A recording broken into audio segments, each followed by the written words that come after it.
DETV Sports Update is powered by DART, Delaware's transit service. Moving forward.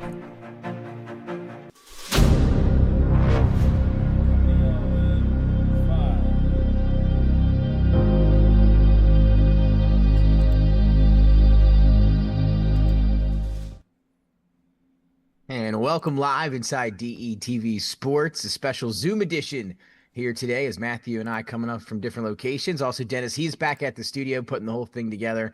So a lot to get into here. We figured we couldn't get together yesterday, but we had to still get together here after week one. A lot to break down and get into. So as always, Matthew, great to see you again. How was your last week and a half? Man, it's been good, man. I've been catching up on the football. My Florida State finally looking somewhat respectable. Yeah, how So, about that? been good, man. Been good. Can't complain. Dennis, assume he's doing well as well. After we'll get to his team here in a little bit after they get away by the skin of their teeth there with a victory in the division. We'll touch on them as places. Matthew's team got to win. The Eagles got to win. So a nice victory weekend for all three of us here as we get back here on Monday. So we're going to break it all down. Plus, we'll get Dennis's question of the day and then also the trivia question. So a lot to still get into here on a Tuesday night. And then, of course, we'll be back with you next Monday before Monday Night Football. And I think next Monday is the Bucks and the Texans. I'll have to double check on that one. So Dennis's team going to be in action next Monday after our show as well. So Matthew, let's just dive right in and talk a little week one. Yeah, man. Look, I think we can all agree this is a trying by fire for some of these quarterbacks out here. I don't know about you, but the biggest shock for me at the quarterback position, I start with quarterback because that's what everybody focuses on. It was Daniel Jones. I was shocked at how well he played. Danny Dimes was out there diming, man. Yes, I was shocked. That's a guy that I don't even think he made captain mid-level. I think he was below that level. He didn't even get to being captain mid. So he was somebody that we were making fun of the group text a year ago when he came back from the injury in the Giants and had that bad interception where he fell down and got returned for a touchdown. We were like, man, here we go again. Right. And then you get him in a little bit in a Shane Steichen offense there with Jonathan Taylor at running back. And next thing you know, Michael Pittman looks good again. And Alec Pierce is making catches. And that offense looked unstoppable. I think they scored on the first, I forget how many drives in a row, but I don't, we'll talk a little bit about the Dolphins here in a moment because I don't know whether to take more from the Colts side or more from the Dolphins side about how bad they looked both on offense and defense. Tua looked atrocious. We'll see if he can rebound up next week. We'll touch on that, but I don't know. This just proved to us how bad Anthony Richardson has really been over the last couple years? I mean, Gardner Minshew took him to the playoffs a few years ago, but Daniel Jones, dual threat. I think he was one of four quarterbacks to put up that stat line with that many rushing touchdowns and passing touchdowns with his new team. So again, is this more about the Dolphins or them? I'm not sure. We'll see what happens next week for the Colts, but you have to be impressed with what he did out there in week one. And that's a division that's typically wide open. The Texans have won it the last 2 years, but who knows? Maybe Danny Dimes takes Indy to the promised land. How about this, Matthew? I don't know if you know this or Dennis. This is the first opening week one win for the Colts in over a decade. They haven't won their week one game in 11 years. So how about that? I don't know. We'll see what happens. Yeah. I mean, that's pretty incredible. I mean, the thing about the Miami Dolphins that's so hilarious is, when Vic Fangio was getting the job with the Eagles, there was some press that came out and there was anonymous sources of the players with the Miami Dolphins talking about how they didn't really enjoy playing for Vic Fangio and, all these other things. And I can tell you, I'm not one that agrees with a lot of takes that I see on TV, but when Rex Ryan came out on ESPN and said they don't play with any heart, I got to be honest. I think he hit the nail right on the head. I mean, that defense looks uninspired. Tua looks, I hate to say it, looks gun shy out there. I mean, he doesn't look like he's very comfortable in that offense still, despite having the cheetah, despite having Waddle, despite having Archain. There's just so many things going on in Miami. At this point, you almost wonder to yourself, is it even worth salvaging? Hill's got the domestic violence issue that might be coming out again. Mm-hmm. And if that gets any more serious for him, he's going to be facing, I think, some serious time in terms of suspension because this is not going to be a one-time thing for him. again, the Dolphins have all the talent. Again, go through the roster, you look at the players that they have. To me, this is an indictment on that whole coaching staff. Everything, top to bottom. They might need a regime change, and at this point, they might need to start looking at another quarterback. Because I'm not sold that Tua is their guy for the future. I'm just not. Yeah, well, coming off, I think we're a year removed from him signing that 5-year, max contract. Just I think it was a little bit over last year. And yeah, they were one of the big teams, the Dolphins, that we talked about. Their season could go one of two ways, right? Either it could go, well, or there were so many question marks coming in. It could be a dumpster fire with the Tyreek Hill stuff. And, there was all that going on behind the scenes. And Tua even acknowledged that before the season, saying there's been some issues there and that he's going to have to fix it. Then Tyreek Hill wasn't named a captain for the first time since he joined the Dolphins. So that was odd there. Their offensive line is one of the worst in football. Armstead retires there in the offseason. There's a lot of bad things going on over there. And now you've got Jalen Waddle a little bit banged up as well. So he's now hurt. Tyreek Hill throwing tantrum. I think it 3 or 4 times he threw a tantrum on Sunday there, not getting the football. So it's going to be interesting. I don't know. I definitely not buying Dolphin stock right now. That's for sure. No, and I'll tell you this, I think this is the season that Shane Steichen needed to save his job. If Daniel Jones can get them to even 8 wins, I think Steichen keeps himself another year because he was on shaky ground this year. If they didn't get something going, eventually they were going to start I think you're going to start hearing those whispers of getting another coach. But I think if he can get those guys to 8 wins, and based on what I saw, I mean, how about the return of Michael Pittman? I mean, as a fantasy relevant option, I mean, if you're using Michael Pittman, he was a guy that was going in real late in rounds, almost some leagues undrafted, depending on if you're in a 10-team league. Yeah, if you can get him for free. I mean, he looked really well out there. He looked like he's a guy that you could maybe start at that wide R3 position. And again, I just kept waiting for the glass slipper to break with Daniel Jones, and it never did. He just looked comfortable out there. He looked like he was in command of the offense. And I think more importantly, I think Jonathan Taylor's health, I think, is finally looks like he'll be taking a step forward this year, which is huge for them. It's one of the big missing components. So, Anthony Richardson, I do worry. If I'm Anthony Richardson, I am worried. I'm talking to my agent and I'm saying, like, what's going on? Do we have to start looking at another team? Because I tell you, it seems to me, and again, you've been on Anthony Richardson because he's, part of your Florida Gator program there. You've been watching him since the very beginning. I don't know. I get the feeling that they're done. I get the feeling that they're done. I get the feeling they're moved on, and I don't think there's any tread left for Anthony Richardson to run over there. Yeah, I mean, I think I sat up here a little over a year ago and I said, is it too crazy for him to switch positions? Can we move him to tight end maybe? And, I don't see that happening. But again, the way that things are going, I think he might have played his last snap in Indy. I think he could have. I think there are already some discussions maybe going on behind the scenes, especially like you said, after week 1. But another thing is, if we know anything about Danny Dimes, Daniel Jones, is that he likes to run the ball and he takes some hits sometimes, and he's a little bit injury prone as well. So Anthony Richardson's got to be ready. He's the next man up, and that could be, at any moment he could be back in that offense and maybe have them for the rest of the year. So he's got to be ready to go, because if he does get that opportunity, he's going to have to show out and play well, because if not, and he has another poor showing for the 3rd consecutive season with that opportunity, that might be it for him, at least, as a starting quarterback or, right off the bat. So we'll see how that goes going forward. But yes, how about the Colts again in a division that's usually wide open down there with the Texans and them and the Jaguars? Titans goes a couple different ways. It always comes down to the wire. So we'll see. I think this year could be the same thing, and it could be a battle there with Daniel Jones potentially. It was only a few years ago that he had the Giants in the playoffs. So who knows? Yeah. And who else I was impressed with? Because again, we talked about this in the beginning of the NFL preview that we did.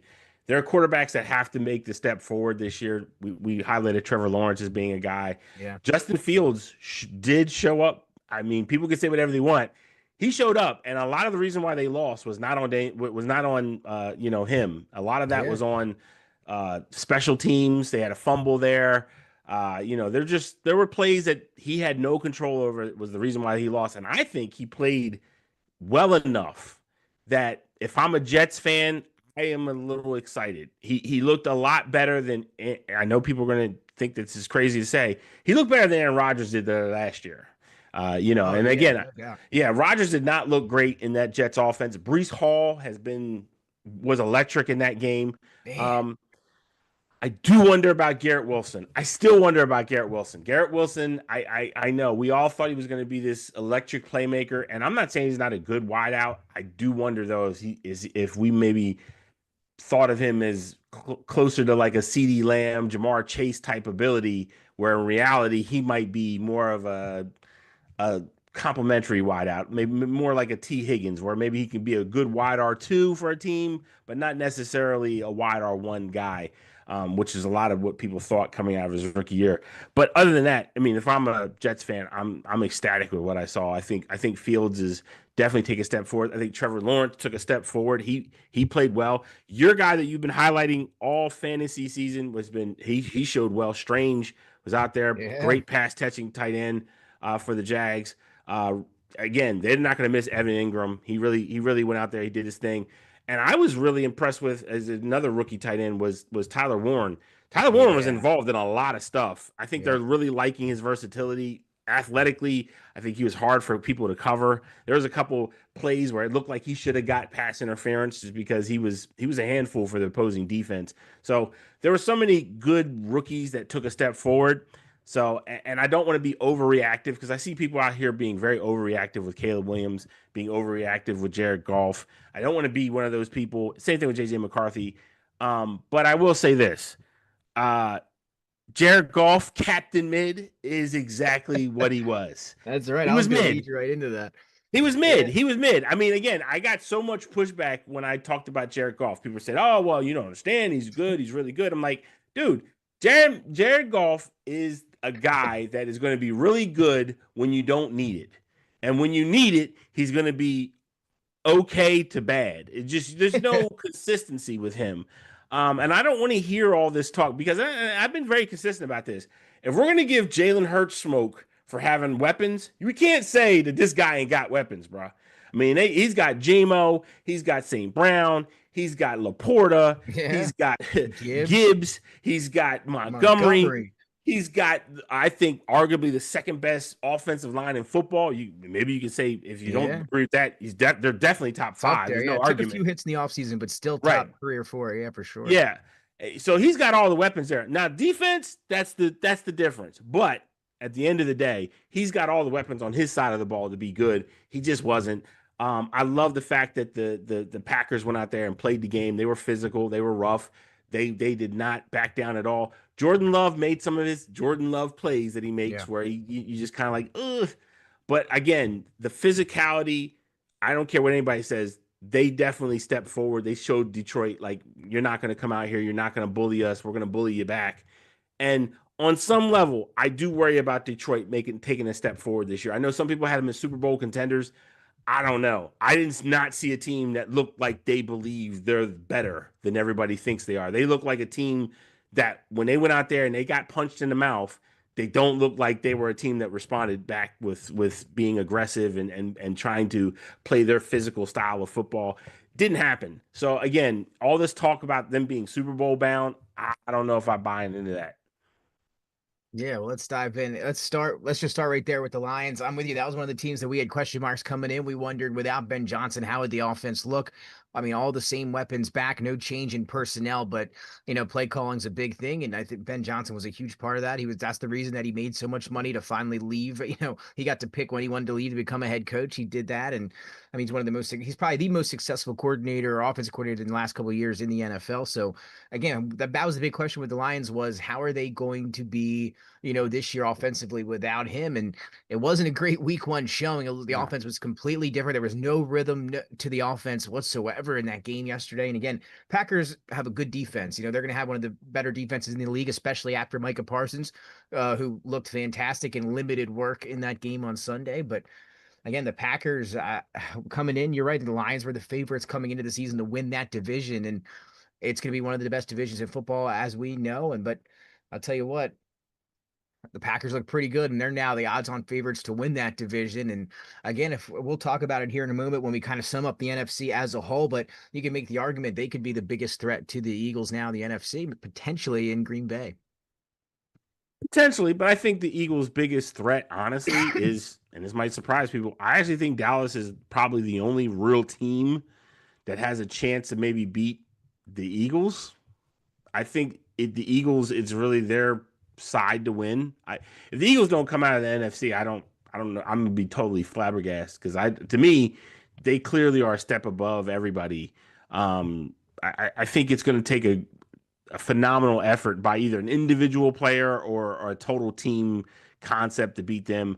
I mean, they lose guys. They have guys that come back. I think getting Tank Bigsby was massive for them. Shipley got banged up. Yeah. Yeah, and to me, Bigsby is a guy that he has enough talent where if something, God forbid, if something did happen to Saquon Barkley, the Eagles would not be in such dire straits. He's a guy that can go out there. He can get 80. He can get 100 yards. Maybe not as efficient as Barkley and certainly not as explosive, but he's a competent, consistent runner who definitely is going to earn some money in this offense. I mean, there's just no doubt about it. And I think, again, this Eagles front office keeps making these small moves that I think strengthen their team overall. And again, shows, I think, somehow poorly run offenses and organizations that they have in the NFL.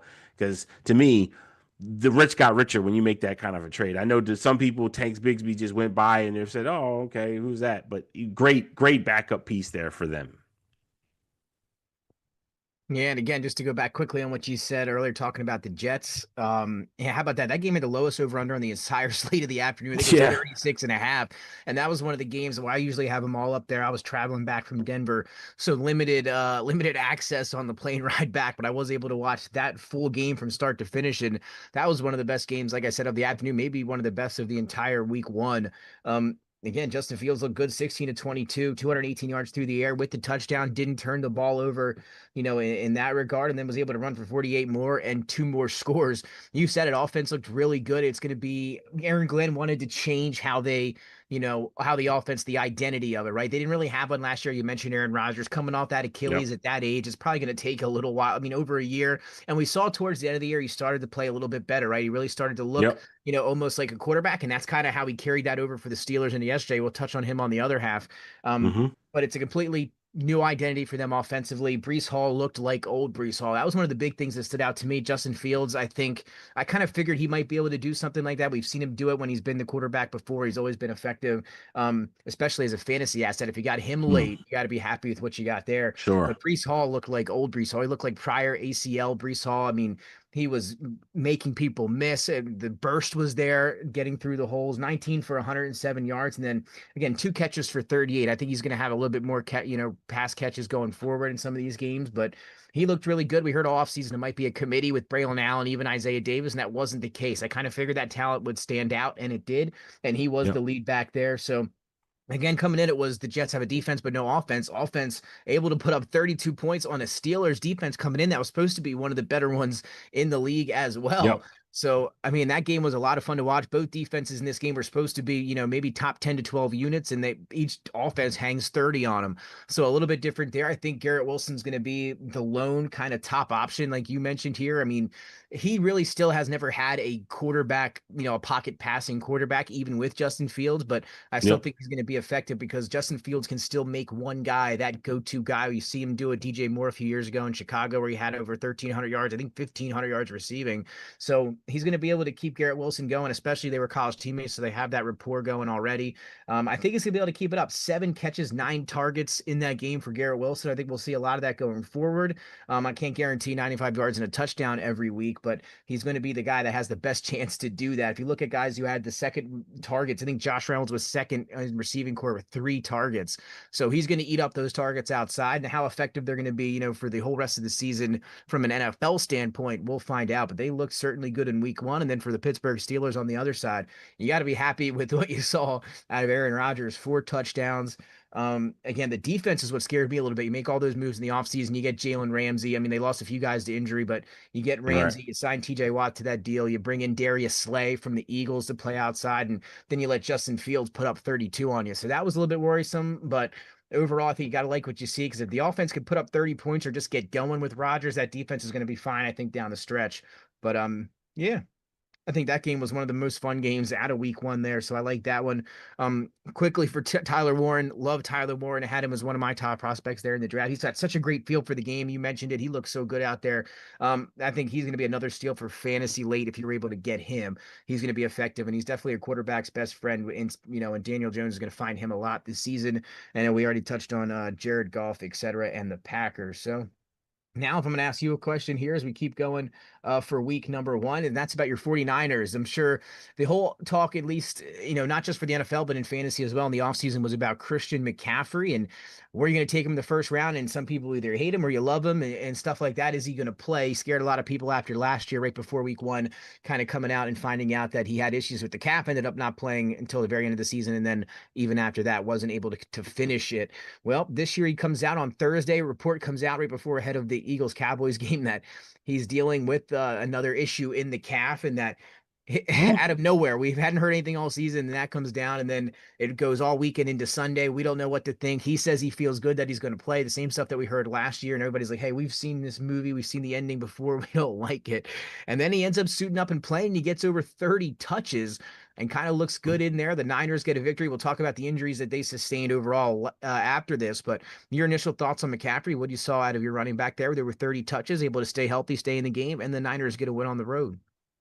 No, I was impressed with McCaffrey. I got to be honest with you. I also think I understand the vision now with Bernard Robinson Jr., who they got from the Commanders. Yeah. Brian Robinson, sorry, not Bernard. Yeah. Brian, he gives them an element that they haven't had in a few years, which is a physical running back, somebody that's going to go north-south, not east-west, and kind of get yards. I mean, in the past, with Wilson, with Garendo, with other guys that they've had, even Isaiah Mitchell a few years ago, where Elijah Mitchell, sorry, they're more of east-west playmakers, not really guys that are just straight north-south. So the fact that that was going on for them, I was impressed with. I was happy with the physicality that Brian Robinson ran with. I am concerned with other things on that offense, specifically the offensive line. I mean, they've done some patchwork. They've got a nice, really good rookie guard from Iowa who was a 7th-round draft pick that they've been able to help patch some of those holes. But for the most part, it's still a scary offensive line. It's held by duct tape and Trent Williams. That's really it. And maybe some other guys, but really Williams is the standout, of course, top 5 left tackle in the game. Other than that, defensively, I was impressed by Robert Saleh. I think he called a really good game.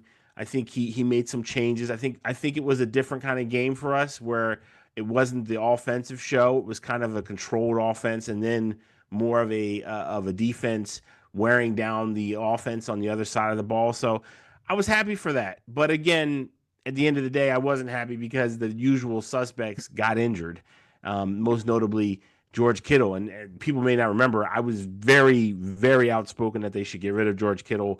Not because I don't value him as a player, but because this is one of the things that you're dealing with George Kittle. You're dealing with a player that's going to get injured. He's going to get banged up, and it's going to happen very frequent. And of course, now we're hearing that, he's going to miss some time. So that's again, it's just we can't win for losing. We just really can't. So I'm not happy. And then they're talking about Brock Purdy might be held out next week. So yeah, I don't know, man. Well. Yeah, it's just that's been the problem with the 49ers for the last couple of years. I mean, even my guys that talk trash about the Niners, even they've been like, man, look, you guys just have not been healthy. I can't even talk trash like I normally do about you guys. Guys just haven't been healthy. So it is what it is. I mean, I'm kind of used to this, but I will say this. A lot of people gave Purdy crap about the contract he got. A lot of people thought that he wasn't worth that contract. I will say this. He did not have his number one wide out there. Brandon Ayuk is gone. He lost Samuel. He lost Kittle in the midst of the game. He played well. Say whatever you want. He played well enough to win us the game. And look, yeah, the pass, that running touchdown to the tight end in the corner The guy that I never even heard of before, Tongues, I think his name Jake is. Tongs, yeah. Yeah, like, look, it was a lucky play, but like that's Brock Purdy as a whole. I mean, he makes these kind of plays. So the fact that they walked out and they won despite having all those critical injuries, I'm happy with it. And I think at the end of the day, people can say whatever they want to say about Brock Purdy as a player. You can't say he doesn't put effort, and you can't say he's not trying out there to win every game. So I give him tons of credit on that. Jake Moody, bye. Sayonara, you know. Hey, they gave him a chance. They brought him back in the offseason. I know last year those misses rubbed those guys the wrong way, but Yeah. Kyle Shanahan kind of all year said he's our guy, we're going to stick by him. And then they were not happy. His teammates not happy on Sunday after a few of those missed kicks. And then next thing you know, Eddie Pinheiro now will be kicking for the San Francisco 49ers. So, yeah, no more Jake Moody. Might be a good thing in the long run. We'll see. Missing Robbie Gould, man. We miss him. That's right. Yes. Yeah, 49ers, though. Again, Brock Purdy dealing with an injury. Juwan Jennings dealing with an injury. Yep. And, of course, George Kittle on IR. So he's going to miss at least 4 weeks. That kills me in one of my big leagues there. Took him in the 3rd round or 4th round. So that gets me pretty good there. Maybe it is Brenton Strange season now. If you have George Kittle to be my backup, going to have to insert him there in the lineup. But Kyle Pitts showing a little bit also here in week 1. So he was able to reel in some passes there and look pretty good. Just to run through a little 2-minute drill for some of the other games here. Matthew, Chiefs and Chargers on YouTube on Friday. Tell you who looks really good, and I think is the front runner for MVP if it stands today behind maybe Josh Allen after what we saw on Sunday. But Justin Herbert looked excellent in that game against Patrick Mahomes and the Chiefs. And the Chiefs now have lost 2 straight going back to the Super Bowl of last year. They dropped this one to the Chargers in Brazil, 27-21. Justin Herbert, 3 touchdowns. Really used the legs, looked good. Keenan Allen looked like Keenan Allen from the Chargers a few years ago. He was making plays. Amazing. Yeah. So worried about the Chiefs at all after this one? Back-to-back losses. Everyone said it's hard after you get beat like that on a national stage to sometimes rebound. Well, what do you think here about the Chiefs after that tough loss in Brazil? They going to be okay here going forward? Still, you think you still have them coming out of the AFC? I mean, this was a game for me to watch because while I'm a firm believer in Pat Mahomes, I will say that this has been the most scary thing about the Chiefs. I'm not sold after watching this game that they've made the necessary moves to continue on coming out of the AFC. Whether they want to admit it or not, and I know no one will admit it because of what time he's put there in that franchise, Kelsey isn't the same Kelsey. He just isn't. Smith-Schuster, respect to him, but I mean, he's an afterthought at this point. They lost Worthy, so it's kind of hard to. Yeah, it's huge. I think it's huge. That's the right. I mean, all those guys are in it. Rashee Rice suspended for 7 games. Now you don't have Worthy. You're down your top 2 pass catchers. And again, Pacheco, I think, is going to start getting a little bit better coming back from that injury. It's been a little bit longer, but run game did not look good either Friday night. No, run game was terrible. And, like for me, I don't know if you remember this guy, but it kind of reminded me of the Ben Tate situation with Houston Texans, where everybody just swore if Ben Tate could start somewhere, he'd become RB1. He leaves Houston, I think he goes to the Browns, and you never hear from him again.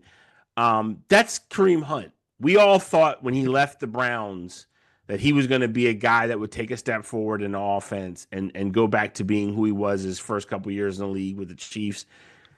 Kareem Hunt, that's not going to happen. Like he's at this point, he's just a good secondary piece. I've never been a firm believer in Pacheco just because I think he runs with more force and determination than actual talent. If that makes sense. Those legs move fast when he's running. They do. And listen, he is a forceful runner, but I think at the end of the day, you can have as much force as you like. Eventually, people are going to catch you and they're going to start making you pay the price for being forceful. Pacheco, I don't know long term. And they've been trying to find a RB for years since Kareem Hunt's rookie year, where they went out and they plucked a bunch of guys trying to fill those spots. Damian Williams, the gentleman from LSU, I forget the short little running back from LSU. Edwards-Helaire, yeah. Correct. Edwards-Helaire was another one they tried to. They took him in the first round. First round, and they've been trying to find an RB to kind of complement this passing attack. They just haven't been able to find it. I will say this, and we did talk about him. I do think Hampton looked really good in that game. He looked good, man. He looked like the guy that we thought he could be, where he could come in, he can get those touches out of the backfield. We didn't see him really in pass catching ability. I mean, I think he only caught the ball once or twice, but we didn't really see him really in that vein yet. I think that's going to be something Harbaugh will probably bring out more and more as he gets more comfortable. But if I'm the Chargers, I'm excited. I mean, I think they've hit on Hampton. I think he's going to be really good going forward. I think this was like a test drive for him, but he looked good out there. If I'm the Chargers, I'm satisfied. You know, you got a guy that's going to come in there, kind of take over that Eckler role a little bit. Doesn't have Eckler's talent yet, but he's a guy that, you know, I think he fits well with that offense and what they're trying to do. And Herbert, yeah, this is another one of those quarterbacks we talked about in the preview where the talent has been there, the teasing has been there. Now it's time to see it actually come out. So I'm excited to see what kind of season he has. I really am. Yeah, after that first game, he's up there. I think he's right behind Josh Allen for the MVP. We'll see if they can keep that rolling. Harbaugh waking up, they said it on the broadcast and just thinking, he said he woke up in the middle of the night one night and said, I've got to get Justin Herbert to the Hall of Fame. So we'll see what happens there. I mean, that's what he said. Maybe they'll start throwing the ball more and really get it going. Haven't had a show since we talked on the initial opener. Eagles beating the Cowboys there 24-20. Huge weather delay. Kind of what we talked about here, just to touch on it quickly, was both offenses really looks good, right? One of my biggest question marks in the Eagles coming in was that defense, especially in the secondary. And I'll tell you what, there are a few CeeDee Lamb drop passes away from maybe losing that football game on Thursday. I can't believe he dropped some of those passes. Beautiful balls by Dak that he just couldn't come down with. But again, the Eagles secondary, some question marks there. As we talked about, they're going through a couple of guys and trying to add some pieces now. They signed Zadarius Smith over the weekend. He'll be joining them here coming up next week. But Cowboys defense, not great either. Did hold the Eagles to 24 points, but again, no points scored after the lightning delay. So, that was an hour delay there that kind of really threw a wrench into things. If you had the over, I feel bad for you in that game there because things were trending like they were going to crush the over. That delay happens. Nobody scores the rest of the game. But your just initial quick thoughts on Dallas and the Eagles. You already talked about Dallas a little bit, right? And you still had Eagles as the favorites. So did you expect it to be that close on Thursday to start? I did not. I thought it would be more of a wide margin of victory for the Eagles. I kind of thought. I think I like the Eagles in the points as well on Thursday. Yeah. I think I had them like 36-18 or something like that. I thought it'd be a little bit more of a wider margin. But again, I'll give Dallas credit. But again, at the end of the day, I think if they had Parsons, I think he would have had an impact in that game. Maybe he swings the game in the other direction. I don't know, but clearly. It was a closer game than I thought was going to be possible for the Cowboys. So look, hats off to them. But again, at the end of the day, the Eagles just got so much, presence there under the tree. Even if the best defensive lineman, Jalen Carter, is out the game from an erroneous incident. Now, let me just say this. That hurt him. That defense didn't look good either without those guys. No. Let me just say this about Jalen Carter, and I think that the Eagles gotta really rope him in, because this is like I saw another video where people were saying that kind of initiated the spitting, and that's what look. I'm sorry, Jalen Carter, if he's gonna be this guy, and just to let y'all people know, I think Jalen Carter has potential to be a game wrecker, a guy like Jason, like Garrett from the Browns, a guy like Bosa. I wouldn't even say he's Bosa. Aaron Donald, Crosby, Reggie White, Bruce Smith. Like I think he's on that tier of talent. If I'm being honest with you, he has to realize that this is even if he thinks Dak did spit on him or spit towards him, bruh.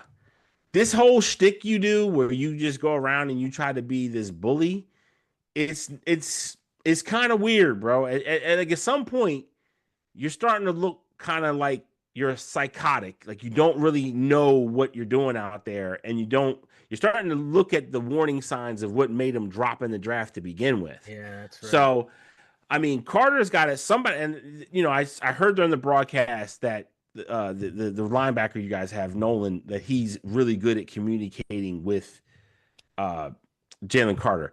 Yeah, I don't give Georgia.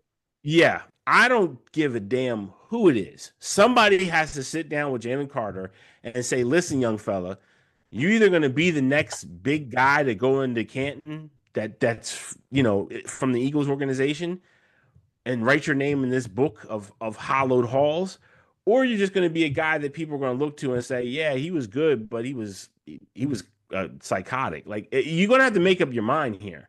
You know, again, I'm not excusing if Dak spit at him. Okay, cool. Spit towards Dak then. The spitting on Dak, I don't know what you're trying to do here. Like it's just weird. It's just weird. Like Jalen Carter's, and again, I saw that with when Trent Williams smacked him up a little bit in the Lincoln Field, and I'm not bringing that up. I'm just talking about the maturity, not the win. I'm talking about the maturity. There was a scene where Jalen Carter was on the sidelines and he was like visibly crying because he was so frustrated. He needs to get that maturity under control. It is going to either destroy him or it's going to help him. But that immaturity, it is a powder keg and it can go off at any given time. I really think the Eagles going to have to figure out how to get through to him because to me, yeah, it's spitting today. Tomorrow, it could be something much more egregious because at the end of the day, regardless of how, and I know there's going to be Eagles fans going to say, hey, Dak spit on it. Look, no, regardless of the situation, he should be smart enough to know that he's a great player and that the opposing team is going to do whatever they can to get him out the game. You got to be smarter than that. You just got to be. And the big bad bully Debo thing that he does, that don't work, man. It just don't. It don't work. No, yeah, we talked about it. There's a reason that he slipped to number 9, right? A lot of people had him top 1 or top 2 on those big boards and everything that he went through at Georgia before he got to the NFL. And yeah, that's what I saw a lot of there on Thursday night was like, well, there was a reason that he was able to slip in the draft. And, some of those character issues is what we saw there on Thursday night. Again, yes, it's just, that's one thing that you just, you don't ever do or you don't ever expect to see. So that one kind of caught everybody off guard. And again, the NFL talked about it in a memo during the offseason. Their big initiative, their big push this offseason was sportsmanship. Whether you agree with that or not, I mean, yeah, I don't know how I mean, whatever. I don't know. I'm a little bit more lenient on that from my perspective. I don't, sure. They're a little crazy in my opinion, but they're trying to make sportsmanship the big thing. And again, don't get me wrong, spitting goes way beyond sportsmanship. I don't think, that's something I thought they would never have to deal with and that they probably thought they never had to deal with. Sure. But they came out today, they fined him $57,000 for it. So a big hefty one there, and then we'll see if there's any other disciplinary action to come going forward. Because I know a lot of thought was that his status for next week might be in jeopardy. And I saw that the Eagles have agreed to waive that. I guess that incident would like hurt him in terms of bonuses. I'm not saying they're wrong, but dude, this guy needs. You got to rein this guy in somehow, man. Like football is the hard. I've said this a million times. Football is one of those sports that is so incredibly hard because it is literally controlled fury. It is literally men running out there creating mini car crashes and having to be controlled after they do it. You got the emotions of the game. You got the emotions of just human physicality and violence. It is a hard game. This guy can be a brute. He can be a savage. But damn it, when the whistle's blown and the play is over, that's it. It's done. It's over with. I mean, he just has to. There has to be a point in him where you rein him in and you tell him, like, look, bro, you got to play the game smart, not just play the game to be a barbarian at the end of the day. And I know people love the debauchery. People love the barbarism of sports. I get it. I'm one of those guys too. But at the end of the day, I like guys like Jalen Carter who are dominant. I want to see the dominance. I don't want to see the dominance when you do something stupid that puts you on the sidelines. Yeah, I agree. Couldn't agree more. And again, I didn't know that they were waiving anything for that. I don't know if I agree with that necessarily either. Right. Yeah, for an act like that, maybe if it was, one of those other NFL flags, personal foul, a shoving or something after the play. But yeah, I don't know if that's one I would let slide by like that. But we'll see what happens there. Just a few other things here to go. We'll stick with the NFC East quickly. The Giants offense looked horrendous with Russell Wilson there in week number 1. A few bright spots Hooked. in the preseason. He gets in there. Malik Neighbors. I don't know who was more upset on Sunday, Malik Neighbors or Tyreek Hill. We'll have to go back and study the tape. But the Giants, really bad offensive showing. They put up just 6 points in this game with Russell Wilson. He was scrambling, it seemed like, the whole time, had 8 rushes for 48 yards. We know the Giants pass rush is pretty good. That defense is pretty good. So it kind of kept them in that game with Washington. But the Commanders able to pull it out 21-6. But again, Russell Wilson didn't pass. When you look at the stats, didn't pass the eye test either. We heard from GM Joe Shane that they didn't want to play Jackson Dart the entire season coming up this year. Well, what do you think? Brian Daboll wouldn't commit to Russell Wilson already as the starter for week number 2. They gave him $10.5 million in the offseason. Could that be for just 1 week? I mean, I've said this has been my thought process about taking guys in the first round. If you take a quarterback in the first round, I'm sorry, by week 4 he should be starting. I'm sorry, and I will say this: I'm one of those guys. I say if you take a quarterback in the first round, he should be starting from day 1, because that's you've invested a lot into this guy. And yeah, they didn't take him where you take franchise guys usually. Like, he's not a top 10 pick, but he was a high enough pick, and he was, I think, well, me and you, we had him number 1 as our number 1 QB, but there were others that didn't, who had other guys. It's time, dog. Russell Wilson, as great as he is, I think, and look, I'm one of the people, I think Russell Wilson will probably get a Canton jacket at some point, but it's over and done with. It's done. Like, his career is in the sunset. It's time to find out if Jackson Dart can play at this level. It's time. I love his wife. Keeping him going. Is it Sierra? Is she the reason he's still going? I think maybe.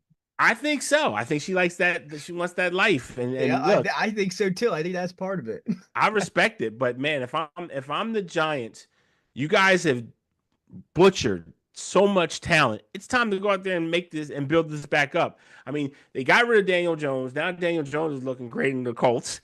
Saquon Barkley looks like a freaking Walter Payton / Barry Sanders. And now you've got Russell Wilson in there, and he's looking worse than he did the year before. Like, at a certain point, you just got to start making intelligent conversations and doing intelligent things. And if you're telling me that you're the Giants and that you're a serious sports franchise, at some point you got to take that kid from Ole Miss and say, all right, let's see what you got. Because we know what Russell Wilson got. And at this point, respect to Russell Wilson. He ain't got it no more. It's just time to be honest. We saw it last year, right, with the Steelers. We saw it. I'm with you. I mean, we're big Jackson Dart guys. And again, with what we saw in the preseason, wouldn't be shocked to see him in the next few weeks, maybe even in week 2. We'll see how desperately or how bad the Giants want to maybe try to win some games. So we'll see if they want to try to win now. And again, you mentioned it with Shane Steichen, was that those guys wanted to win right now. Shane Steichen thought his job might be in jeopardy. He chose to go with Daniel Jones instead of Anthony Richardson for that reason. We'll see. You know, maybe Brian Daboll was assured that he's not on the hot seat, and if that's the case, he can stick with Russ for however long he wants. But if he wants to keep his job, he might have to make that switch sooner rather than later. So we'll see what happens there in New York. I wish he would, because I need some more points out of Malik Neighbors out wide. So give me some Jackson Dart there in the Giants offense for fantasy purposes too. Let's jump to another one, a game that had another weather delay, but one that a lot of people had circled because there was a lot of interesting factors going on in this one. Carolina Panthers, you know, you got Ted McMillan, 8th overall pick for them, coming out of wide receiver. Bryce Young after a fantastic stretch to end last year. So a lot of hype around the Panthers entering the season. He got Jacksonville, was able to trade up to the number 2 pick. New GM and James Gladstone, new head coach and Liam Cohen coming over from Tampa Bay. They draft Travis Hunter, Trevor Lawrence coming back healthy. They have Brian Thomas Jr. from last year. So a lot of things that a lot of people are paying attention to in this one. And then Jacksonville able to get the win here at home, 26-10 in Duval County. They looked like the better team in this one. Trevor Lawrence looked more comfortable, 178 yards, a touchdown, and an interception. Travis Etienne, though, the big story, 16 carries for $143 for Etienne. Looked like he did about a year and a half to 2 years ago in that offense there. But again, Liam Cohen looking good in his first game as a head coach, as a play caller in Jacksonville. Travis Hunter, a few catches, looks good, plays 6 snaps on the defensive side of things. So what do you take away more from this one, Matthew? Is it the Jaguars looked a little bit better here in the win over the Panthers, or are the Panthers maybe who we thought they were at the beginning of last year and not who we thought they were down the stretch?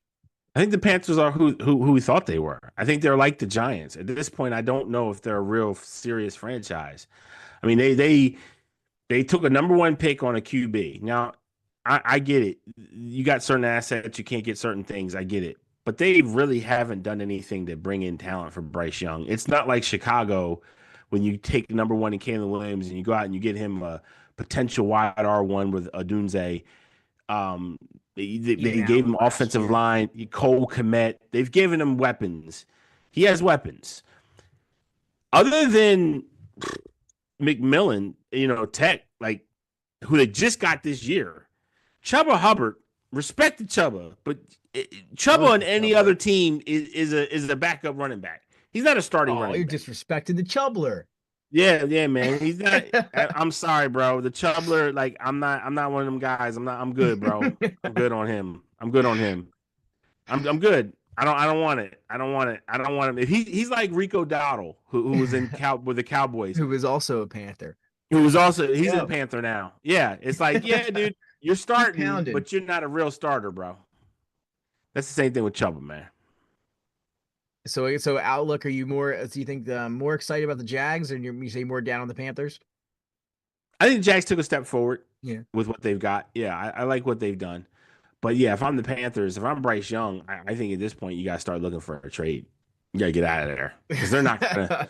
They're not gonna fix it. We'll see what happens. But yeah, I don't know. They're not gonna fix it. I wasn't high on the Panthers. You had a lot of people that were high on the Panthers coming into this year just because of the way they ended.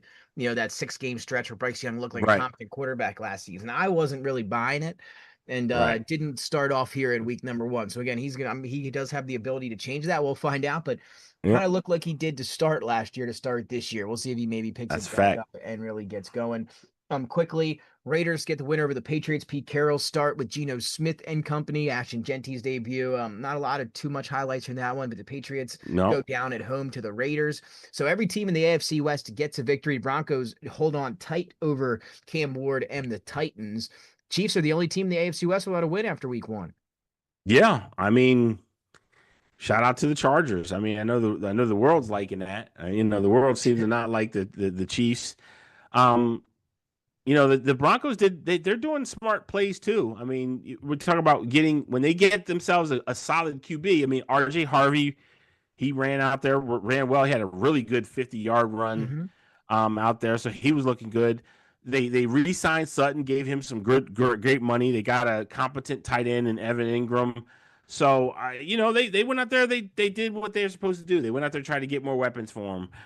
So I'm happy with what the Broncos are doing. I think they've got a really good defense as well. So, Bo Nix is in a good situation there. I think, but that's what you do when you get a competent QB. You got a limited period of time to really get something out of that before that salary goes up with that QB. And if you don't, time is ticking and you're in trouble. So I like what Denver's been doing.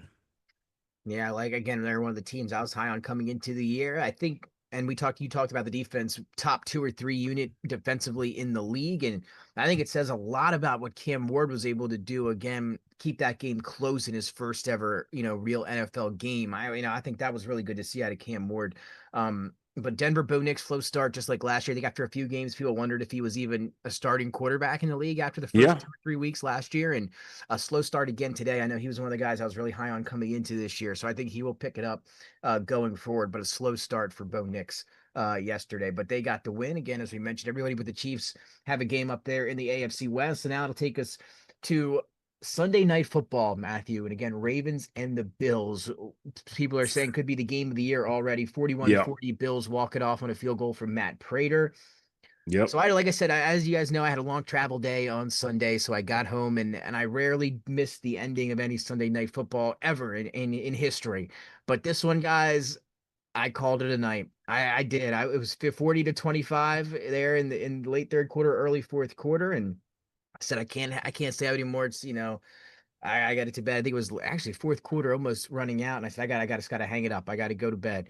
And I woke up immediately to notifications, text messages, you name it, about this unbelievable comeback here for the Bills over the Ravens as they score some unanswered points, get the win 41-40. So let me see where your head's at here after this one. Yep.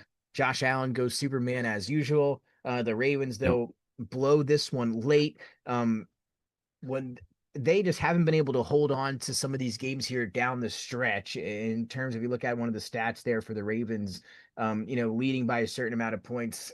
They just have blown some of these here in the last few years. This is another one. It's early on in the season, though, and a win like this for the Bills could position them for a top position in the AFC. They have one of the easiest remaining schedules in the AFC, and now they have this win over the Ravens, which could be the deciding factor there down the stretch. So a huge win for Buffalo. But what stood out to you the most out of the Ravens and the Bills there on Sunday night? An unbelievable comeback. Well, I called it. I'll take credit for it. Keon Coleman is looking like he's going to be that guy for Josh Allen. I think Josh Allen last year, he didn't really know who was there. Coleman was a rookie trying to get his feet wet. Shakir was probably the most solid wideout. And really it was him and James Cook. And if neither one of those guys hit, the Bills were struggling. Cook was solid, didn't do anything spectacular, but Coleman finished with 112 yards, a touchdown, and I think he caught 8 touches. Eight catches. I think he had a total of 12 targets or something like that. Clearly, Josh Allen has made it a point to have a rapport with him. Clearly, he is leaning on trusting Keon Coleman, and it looks like Coleman's rewarding them. I mean, this is a guy that when he came out of the draft, people, were saying like he's got all the intangibles, personality, all that stuff. And it looks like he's showing it. And Shakir is looking like he's going to be a solid, guy in the slot. I really like him. But Coleman looks like he's got that Stephon Diggs type build where he looks like he's going to be a guy that the opposing teams are going to have to really key in on because clearly Josh Allen trusts him and Josh Allen is really making a point to get him the ball. Yeah, I'm a fan of Keon Coleman as well. I had some big catches in that game. Also, you get Dalton Kincaid is back healthy for the first time this year. I know he was banged up all of last season. James Cook obviously signed that new deal. Shakir's a little banged up too. He'll get healthier as the season goes. But yeah, I think offensively, but now they add Josh Palmer. For the first time, again, he's never had a lot of crazy weapons out here in Buffalo. Right. I think he's got a nice arsenal here this year. And again, that is a huge win combined with that schedule for them now because they've got, when you play the AFC East twice, that whole division twice a year like they do, and you get the Dolphins twice, they'll get the Patriots twice and the Jets twice.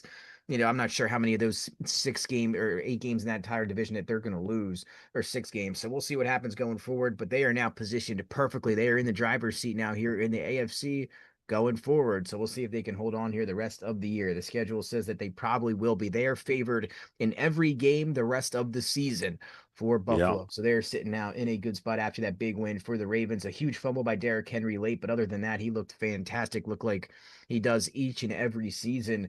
So are you, after watching that, what I was interested in was the Ravens defense. I had a lot of high hopes for the Ravens defense coming into this season. But again, 5 first-round picks in the secondary.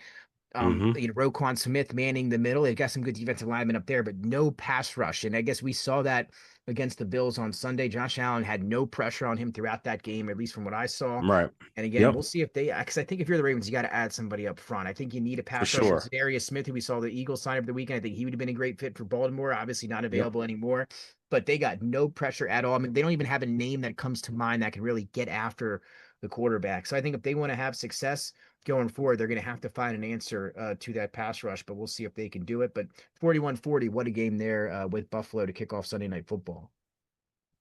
Yeah, I mean, look, I'm excited. I think these are the 2 best teams. I think right now in the AFC, I think they've let everybody know they're going to be the forces. I think Lamar and Josh, I believe, represent the 2 best candidates for the MVP award. Again, it was a great game from start to finish. I'm just excited just to see, high level football. Again, the defense is what's kind of weird with the Ravens. And I did think Harbaugh made some weird calls. It wasn't a perfect called game for the Ravens coaching staff. I think they made some errors. Yeah, I mean, let me ask this. On the 4th down, they had a chance to win the game on a 4th down late. Instead, they punted away. I mean, we're living in NFL now where you got 4th and 1s, 4th and 2s, and a lot of teams go for that. They get that. And then, especially late in the game, you don't want to give the ball back to Josh Allen with a chance to win the game, like a Patrick Mahomes and stuff like that. Right. You want to try to kind of ice things yourself. They decided to punt it there in the 4th quarter. Do you think they should have went for it there? I do. 4th and 2 at the 39? I do, because to me that comes down to personnel. I think they have one of the most physically gifted quarterbacks strong, put it in his fast. hands, right? Yeah, put the ball in his hands. Put the ball in his hands. And you got James Cook. James Cook is a phenomenal running back. I mean, he really is. I'm not just saying that. I mean, I think he's got a lot of skill there. I think he can come up with 2 yards for you. But again, this is when you unleash your top weapon in those situations. And I just felt like they were like, like Lamar's Lamar. You got the chance. If you're the Ravens and you have Lamar and you have Derrick Henry and you have Zay Flowers, I mean, they got weapons. You have the tight end. The tight end, that's another thing too. I don't know if you were surprised by that. I was surprised by the inactivity of the tight end play. It did not. He just never seemed like he got on the same play call with Lamar. I don't know if that's because Likely wasn't in the game. I don't know. They just did seem like him and Mark Andrews did not seem to have the timing together like they usually do. And look, a lot of people don't want to talk about this. Maybe there's some mistrust there with Lamar from what happened, last year. I don't know. That was a bad one. Yeah. I don't know. Against the same team as well. That happened for Mark Andrews, etc. So we'll see. But again, these are 2 teams I expect that will probably meet again down the stretch here in the postseason. They're going to be maybe 2 out of the top 3 seeds in the AFC. So last night we had the Vikings and the Bears. Bears with a phenomenal first half. Vikings able to rally. JJ McCarthy, 3 fourth quarter touchdowns. Vikings come back and steal one on the road, 27-24. Quickly here, what were your takeaways from the Vikings getting the win? JJ McCarthy's first start, 1-0. My take with JJ McCarthy was a mixed bag. First 3 quarters, I did not like what I was seeing out of him. The last quarter, he did his thing. He really showed some flashes there. And I'll say this again, maybe unpopular. I think Minnesota is a hard place for quarterbacks to fail. I think they have such weaponry. They have such a great understanding of how to get the most out of the quarterback position. I just don't know. Like, I mean, I've seen Kirk Cousins thrive there. I've seen Joshua Dobbs thrive there. I've seen, Darnold thrive there. I mean, I've seen so many guys get in that position with the Minnesota and like, right. I mean, they have so many weapons. They have so many things there. It's just like, I don't know. I mean, like, they have arguably, I think, a top 10 all-around tight end that was an afterthought in this game, and TJ Hawkinson. So, I mean, like, they have weaponry. They have guys that they can get the ball to. Again, Addison also, yeah. Right. So I don't even know what to expect out of JJ McCarthy. I mean, I didn't like him from the standpoint of he barely threw the ball, but like 12 or 15 times, I think, for Michigan the couple years ago. And look, I'll give him credit. He showed what he could do when they needed it the most. So on one end, like I saw some overreactions of people saying, "Oh, we got one in Minnesota." Like, relax. We don't know if we got one yet. You definitely got a guy that's going to be exciting at times, but we don't know if you got that guy yet. We don't know about that. That's for sure. You have to give it some time. Let it simmer for a little while. Give yourselves a week or 2. So that's the recap here from week 1. Again, yeah, JJ McCarthy looked rough through 3 quarters. Really got going there in the 4th. Again, first real action we've seen out of him in over a year and a half or 2 years. Missing off last season with the ACL injury and the surgery and all that. But a big win to start off the Viking season for McCarthy and Kevin O'Connell. The Ben Johnson era in Chicago, they start off 0-1. So we'll see how they respond next week. So quickly here before we end, we got 2 questions to get to, but Thursday night Amazon, Thursday night football, we will not be back on the air before that. Commanders and Packers. We got a really good one here in week 2 to kick off Thursday night football with Kirk Herbstreit, Al Michaels and company. Where are you leaning in that one? Commanders on the road at Green Bay. Again, these could be 2 of the top 3 seeds in the NFC. Give me Commanders. And how this Packers 3.5-point favorites at home. So Commanders getting a little bit disrespected in this one. Yeah, I think so. Yeah, I like the Commanders. I like the Commanders with the points. I think you got to take your 3.5 points as well, but I'll take Green Bay for the game. I'm going to stick with the guy Jordan Love and company and that defense with Jeff Hapley looking good there. But that's going to be a fantastic game to kick off our Thursday night slate for the NFL season. And with that being said, Dennis, trivia question of the day. Oh, Lord. Even better.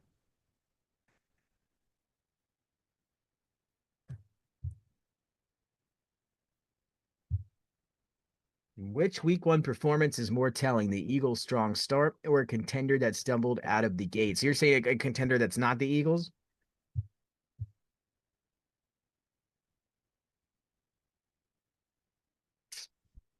let's see. Yeah, more important. That's a tough one.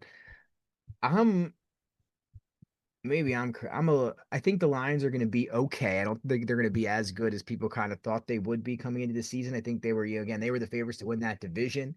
Um, and again, I don't think I'm as worried about the Chiefs either. I think they're going to get things together, and I think they'll be fine as well. I mean, the Eagles did have a strong start, but again, that defense without Jalen Carter was a little bit worrisome. Couldn't stop Javonte Williams and the run. Linebackers played really well in Bond and Jahad Campbell, the first round pick out of Alabama. But if Jalen Carter is going to have to be that guy each and every week, that might be tough, paired with the secondary. Adoree Jackson, the second corner, was getting roasted. It seems like every time they went after him there with CeeDee Lamb up and down the field. So I'm going to turn and twist the question a little bit there, Dennis. I'm going to say I'm a little bit more worried about the Eagles' defensive start. Is that acceptable answer? Yeah. What do you think, Matthew? I'm more worried, honestly, about the Detroit Lions. I've had my doubts about them for a couple of years now, just because of how they go about the game and the game planning that their head coach tends to use. So I'm gonna say Detroit Lions. Yeah, I can't hate after that. They looked rough, especially that offense without Ben Johnson. I think what they finished with 6 points in that game on Sunday. They're Yeah, it was. 27-30. Sorry, they had some garbage time scores there as well. All right, Dennis, let's head down to the trivia question. Uh-oh. And again, if you know Matt, just yell at it. Matt's first instinct has been good to us in the past. So we'll see if something comes initially to him right away. Just spit it out there. We're not going to think about it. We're just going to go with it. Which NFL team has the best all-time winning percentage in a week one game? This is NFL history, correct? Wow. All-time winning percentage. So I'll tell you who it's not, and that is the Cincinnati Bengals. I know it's not the Cincinnati Bengals. They're one of the worst slow starting teams of all time. So if we're thinking week one, you got to think historically probably good teams, right? For the most part, I think Dallas could be in the mix there. I know that's what I'm thinking, but San Fran, Dallas, Pittsburgh. Give me Pittsburgh. I'll go Dallas and you go Pittsburgh.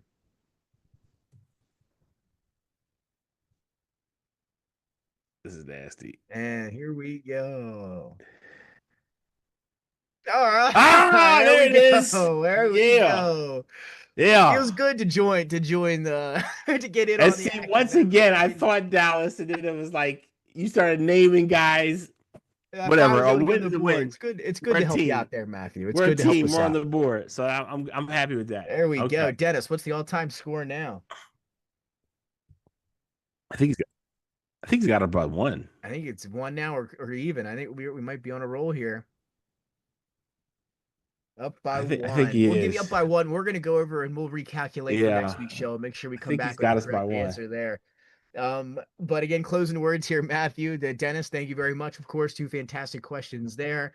Packers Commanders on Thursday, and then of course the Eagles in the game of the week on Friday in a Super Bowl rematch with the Chiefs. So a lot of big stuff coming up here. Phillies in the postseason also coming around the corner. Phillies are limping in, Matthew. We are limping in. I know. Trey Turner's out now. Alec Boehm's out. No Wheeler for the playoffs. This is nasty work good here for Red October. So we'll see what happens. But closing words here on a Tuesday as we head into week 2.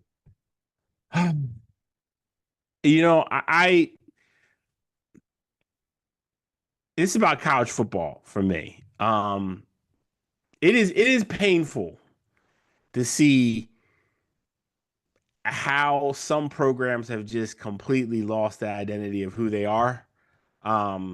Florida State, for example, I'm a Florida State fan, and even though I'm loving the fact that we're kind of back to being, I guess you could say, good. Even though with Castellanos, he's more of a running QB. I mean, that's not who Florida State's identity is. Florida State has always been a pro style pass offensive team. Alabama ain't looking very Alabama-y. And